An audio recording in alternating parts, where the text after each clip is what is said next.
Hello hello! Aujourd'hui j'avais envie de te faire une vidéo pour t'expliquer comment ça se passe pour moi le tournage des podcasts. Comment est-ce que je m'y prends de A à Z. Donc je te partage tout, mes outils, mes méthodes, ma façon de faire. C'est parti! Je m'appelle Marie-Laure Jourdain, je suis entrepreneur depuis 6 ans et sur ma chaîne YouTube Innovation Tonic, je te partage des conseils et des astuces pour devenir un entrepreneur aguerri. Donc vas-y, abonne-toi, c'est le bouton rouge là en dessous.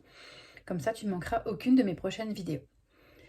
Donc, comme je le disais, aujourd'hui, je te parle de la façon dont ça se passe pour moi de tourner mes épisodes de podcast, depuis le choix du sujet jusqu'au moment où l'épisode est en ligne et où vous pouvez l'écouter. Mon podcast s'appelle Innovation Tonic. Je l'ai lancé, si je ne me trompe pas, début février 2022. Et à la date à laquelle je suis en train de tourner la vidéo, à savoir en juillet 2022, je viens de mettre en ligne le 22e épisode pour la semaine prochaine. Je les planifie quelques jours à l'avance, voire quelques semaines à l'avance, selon les moments. Quand j'ai démarré, je postais des épisodes une semaine sur deux. Ça me laissait le temps de réfléchir au sujet, d'écrire le contenu de l'épisode, le tourner, le traiter. Au début, j'étais pas très rapide. Et puis, je me suis rendu compte que la fréquence était beaucoup trop basse et je suis passée à un épisode par semaine. Je pense que l'idéal, ce serait que j'en fasse 2 par semaine, mais c'est vraiment très chronophage, donc je reste pour l'instant sur un épisode par semaine. Mon podcast donc s'appelle Innovation Tonic comme la chaîne. J'ai gardé le nom pour les deux. Et on le trouve sur toutes les plateformes d'écoute. Et là aussi, je vais t'expliquer comment est-ce que je fais pour y arriver. Chronologiquement, voici comment je fonctionne. D'abord, je choisis un sujet. Donc en général, je choisis en même temps plusieurs sujets. Comme ça, je pourrais enregistrer plusieurs épisodes de podcast en même temps aussi après. Donc je choisis des sujets. Alors pour ça, je réfléchis soit avec un sujet qui m'intéresse particulièrement en ce moment, soit c'est parce que je viens d'acheter un livre et du coup j'ai envie de parler de ce que j'ai trouvé dedans, ou je regarde dans les livres que j'ai là-haut si j'ai une idée de sujet qui me vient, ou ça peut être lié à quelque chose que j'ai fait avec un client, ou des échanges que j'ai eus sur les réseaux sociaux. Donc une fois que j'ai trouvé plusieurs idées de sujets, je passe à l'écriture du podcast. Alors, au tout début, j'ai essayé de parler comme ça, sans avoir écrit mon texte, enfin en ayant bien sûr la structure, et je bafouillais énormément, ce qui fait que j'avais beaucoup de travail au niveau du traitement du son du podcast après. Donc je me suis mise à écrire mes épisodes entièrement, de A à Z, et donc à les lire, et ça prend beaucoup de temps.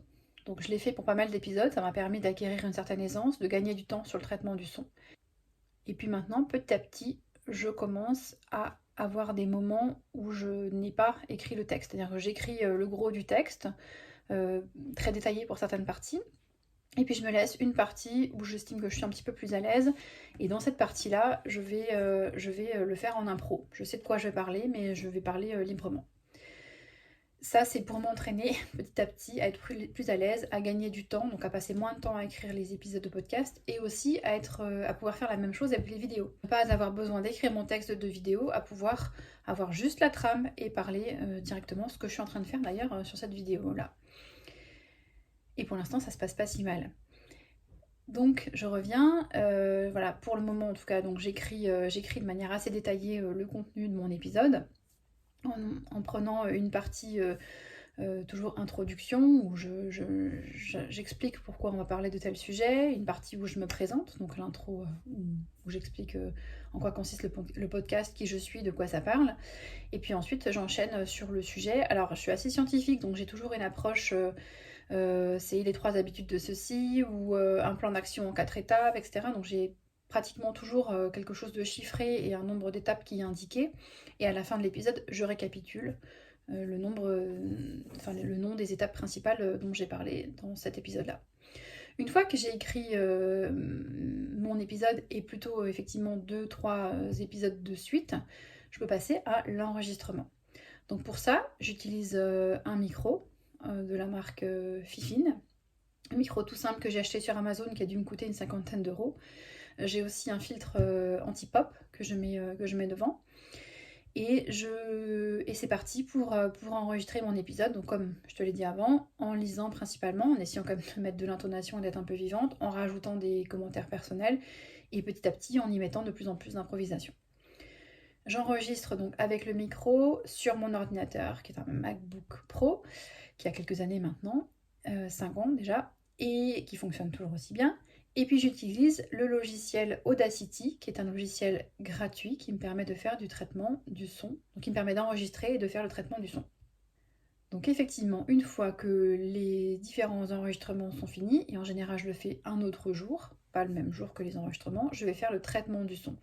Donc là, avec Audacity, j'ai une procédure qui est relativement simple, où je vais enlever le bruit, compresser le son, et puis je vais écouter mon épisode, couper les parties où j'ai répété, j'ai bafouillé, je me suis trompée, et enlever certains bruits qui gênent, comme par exemple lorsque je tourne une feuille parce que je suis en train de lire le contenu de l'épisode. Une fois que c'est fait avec Audacity, donc j'ai travaillé sur un fichier qui est en son Wave, donc je le convertis en MP3, et je vais le mettre en ligne, et pour ça j'utilise une plateforme qui s'appelle Ocha.